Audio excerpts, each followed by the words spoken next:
Probiotics are found in fermented foods, and we as humans have been fermenting foods for well over 7,000 years.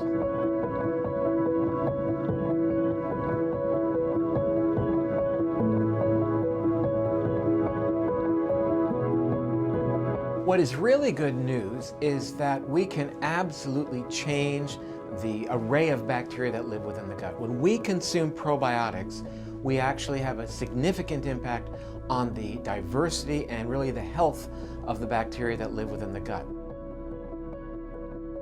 What we fully understand now is that we've been eating probiotics for a long time, long before people went to health food stores and bought probiotics in the form of a nutritional supplement.